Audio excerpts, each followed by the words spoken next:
I've sent over 1 million cold emails that's generated hundreds of thousands of dollars for our clients. And in this video, I'll break down the 4 things that I wish someone told me before I sent out my first ever cold email. Number 3, by the way, is an absolute game changer. Okay, so the first thing I wish someone told me when it comes to cold emails is that the offer is king. So you need to have a good offer for cold traffic. You see, the offer that you have essentially needs to speak on the benefits that someone gets by using a product or service, and not necessarily the features. Oftentimes, people think that whatever service or product that they're selling itself is the offer, and not necessarily like the transformation that someone gets. So here's what I mean, right? Let's say you're an SEO agency. Instead of saying something like, "Hey, we will do your SEO," and putting that as your offer, you say something like, "Hey, we'll bring you 10 to 15 leads organically every single month." Right? Do you see how it's pretty much the same thing? You're offering, you're fulfilling on the same service, but the offer itself is what you're marketing it as. Instead of saying, "Hey, we will do your SEO," you're saying, "Hey, our SEO will bring you 10 to 15 calls organically every month." Right? It's pretty much, you are just taking whatever service that you offer and putting an end result that someone gets by working with you, right? And that is extremely crucial when it comes to cold emails, because oftentimes people think, yeah, my service is web design, so my offer must be web design. My service is SEO, so my offer must be SEO. I'm just going to go around pitching that. But with cold traffic, that doesn't work, because what people are looking for is an end result that someone gets, or end result that they'll get by working with you. Okay, if I use your SEO services, what will I get? If I use your financial software, what will I get, right? So you have to have some type of end result offer that someone gets by using your services or product. Here's how we did it for one of our clients, right? So this is our onboarding form that one of our clients filled out.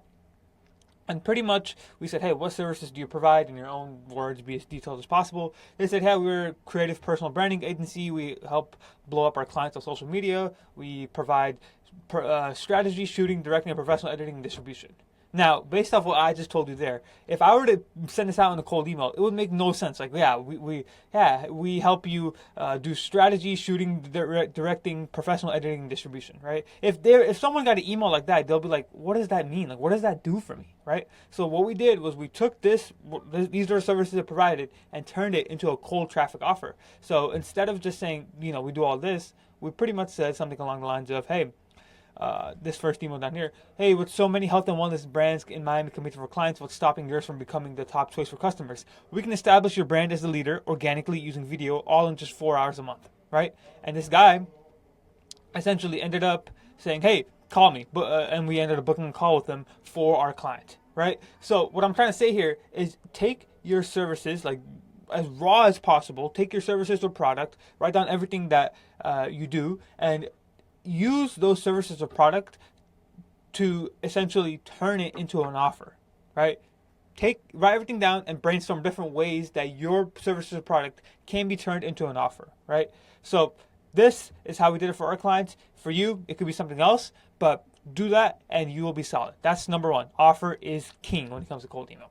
Number 2 is that simple copy wins. So a lot of people, especially if they have some technical product, they'll think that they have to write down an entire essay of what the product does and how it helps them, like a freaking Bitcoin white paper on what the product does, how it can help them, and all that good stuff. You don't want that. You don't want any long paragraphs or Harvard level essays. You want short and simple copy that's 7th grade reading level and under 75 words. That's what you're shooting for, right? So the reason you want to do this is because you are a stranger coming into their inbox. They don't trust you. They don't know you. So like, they're not going to read an entire paragraph from you, right? Imagine if you had your phone, right? If you had your phone and someone texts you an entire paragraph pitching whatever services or product, pitching like, let's say, window cleaning services, right? Would you read that entire essay? Probably not. And it's the same thing for your customers. They're not going to read an entire essay from a customer or from a stranger, because they don't know you, they don't trust you, right? So to counter that, you have to have short and simple copy that's super easy to understand, as well as super short, right?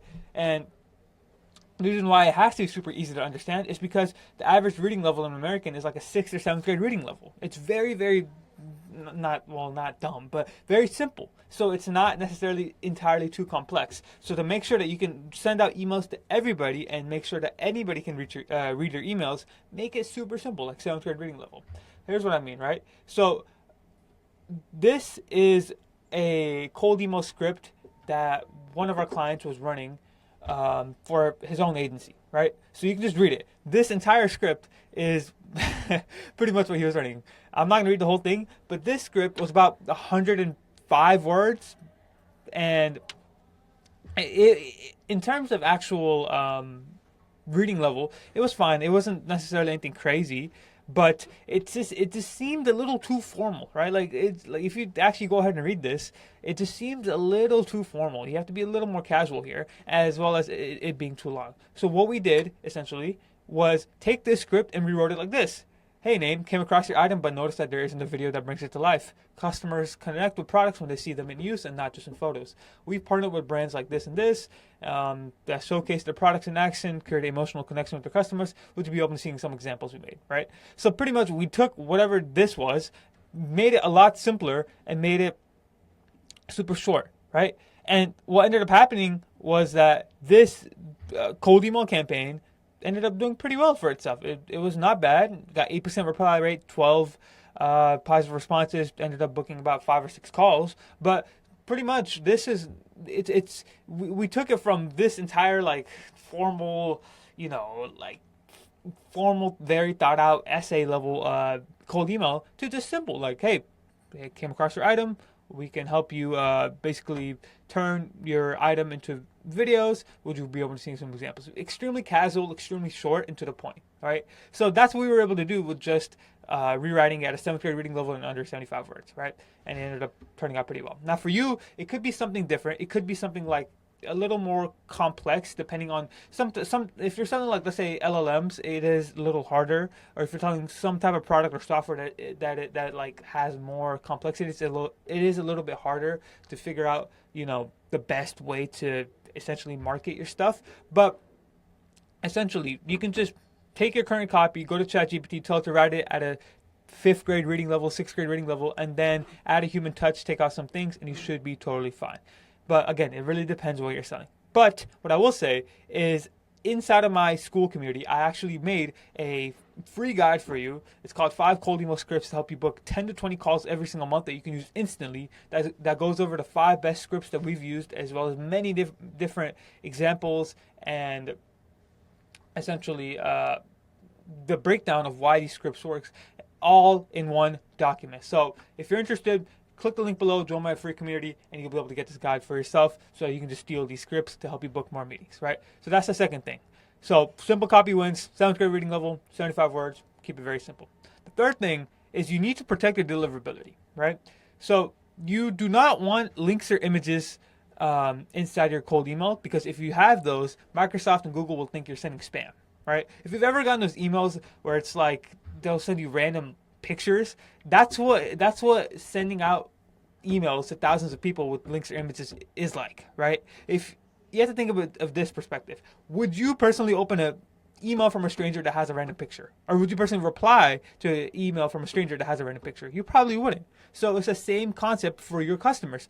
They will not respond to an email that has a picture or a link inside the email from a stranger, because you're not trustworthy. Who are you to they don't know you, so why would they even trust you to click on that link or go through that email and then reply to you, right? So make sure you turn on plain text modes, whether you're using Smart Lead, whether you're using Instant Lead. They both have that feature. Just check it on and you should be fine. The next thing is you need to verify your lead list before sending to them. So you'll realize that whether you're using Apollo, Outscripper, or any other databases online, most of these databases, and by most I mean like 97, 99%, they do not have valid emails. So you'll pull a lead list from Apollo, let's say, and only about 50 to 60% of that lead list is actually valid to send to. And this is not good, because if you send to those invalid emails, number one, you'll hurt your domains, and over time you'll end up in spam. And number two, you'll just be wasting time sending the emails that aren't even valid. So to stop this, make sure you use a verifier like Million Verifier or Debounce, so that you only send out to valid emails. And finally, if you're landing in spam, like let's say you've been sending out cold emails for a while, the easiest way to fix it, rather than going through and be like, okay, is it the links in my images, or is it the links in my emails, is it my signature, is it all this, the easiest way to stop that headache is just swap domains. And let me tell you a story why. This is one of our clients. This is a weekly report that one of our clients gets, right? and it basically tells them like, hey, we sent this many emails, we got this many reply rates, we got this many positive reply rates. So look at this, right? We sent 5,000. This is from the week of February 10th. We sent 5,000 emails, only got a 0.7 reply rate. That's honestly horrible. You want to keep it 1 and up. Then the next week we had 3,000. We sent 3,000 emails, got 0.7 reply rate. So it's literally the same thing. So it's like, okay, something is wrong here. We're landing either not in spam or like our domains are burnt. What do we do, right? Then the next week after, we sent less emails, but we swapped them with new domains, and our reply rate went up to 2%. So literally, we 2x our reply rate just by swapping the domains, changing the email accounts, and getting new ones. And look at the positive reply rate. It literally went up from freaking 5 to 21, and it went up 30% while sending less emails, right? So all we did here was we looked at all the emails, and we were during these 2 weeks, by the way, we were seeing like, okay, is it maybe the signatures? Is it maybe the emails that we're sending to? Is email copy too long? Is the leads bad? What's the bounce rate looking like? And we were going through all this, and we figured out that, okay, well, it's none of these things. These email accounts are just burned. So let's just swap it. We ended up swapping it, and then look at the positive reply rate. So this third lesson, or this third thing is, send no links or images in your emails. Verify your leads, and if you're landing in spam, a quick fix is to just swap it out. Right? Just swap the email accounts, swap the domains. It might cost you some bucks, but it's not worth the hassle of just constantly having to go through and test multiple inboxes every single time. So if you're finding that, okay, if you're landing in spam, just swap it out. The easiest way to do it is to swap it immediately, right? Now, the deliverability is like a different animal. Like it's like a multifaceted, multivariable question. But if you do want a full bulletproof checklist to help you avoid landing in spam to book more calls, I also have that in my free school community. So just go ahead, join my community, and you can get access to this guide to make sure that you do not land in spam. Again, this is like a very multifaceted question. There's like multiple different things that could be happening, and I don't want to sit here and for a whole hour and just yap on about deliverability. But go check out this guide. It should give you everything that you know. But yeah, that's the third step. Protect your deliverability so that you can consistently book calls month after month after month after month, right? Finally, the last thing is going to be you need to be leveraging AI. This is key going. This is key going to the next year for 2020, for the end of 2025, going to 2026 to see how cold email and outbound evolves. Right? You need to be leveraging AI. Right? So here's some use cases that you can use AI for. You can rate how likely each lead is to be a good fit for what you offer. You can personalize thousands of cold emails in seconds. You can find trigger points like recently funded companies or hiring for certain job roles for companies. These are just like 3 use cases, but there's quite literally a million use cases that you could be actually using AI for. But it's so good, and you need to be using it for outbound in 2025 and going to 2026, right? So here's an example of a use case that we had where we were basically using clay.com and ChatGPT to find competitors of a certain company. So we just told it, hey, take a look at this company website, find me its competitors, and then we just leverage those competitors in the email itself. So basically the email read like this: hey, name, it looks like this company and this company are the top choices for catering. We'll get you 10 bookings, we'll help you beat your competition, and ended up booking a lot of calls for our clients and getting a lot of positive responses because this is super relevant to what they have to offer, super relevant to a pain point that they have or desire that they have, and we're literally calling it out and putting it in an email, right? If you want to watch like a full-on guide, because this is just one of the use cases, but if you want to watch a full guide on how Clay works and how to use Clay, I made a full video on it on my YouTube channel. Go ahead, check it out. Just look up how to use clay.com for lead generation on my YouTube channel. It's a very valuable guide. Goes over all of this as well as all of this stuff inside that video. Very, very good, right? Now, that, ladies and gentlemen, was pretty much it. That was the cold email advice that someone told me whenever I first started out. And if you are a B2B business that's making over $30,000 a month or more, and you want 5 to 12 qualified calls, and you want someone to implement all the stuff that I spoke about in this video, click the link below. Here's some of the testimonials that we've gotten for some of our clients. You can see here, Deepak is closing deals. He's closing a $13,000 deal, $20,000 deal. Someone closing a $5,000 to $10,000 deal. Renee from First Rank closing some more deals. So, yep, that is pretty much it, ladies and gentlemen. Thank you so much for watching, and I'll see you on the next one. Peace out.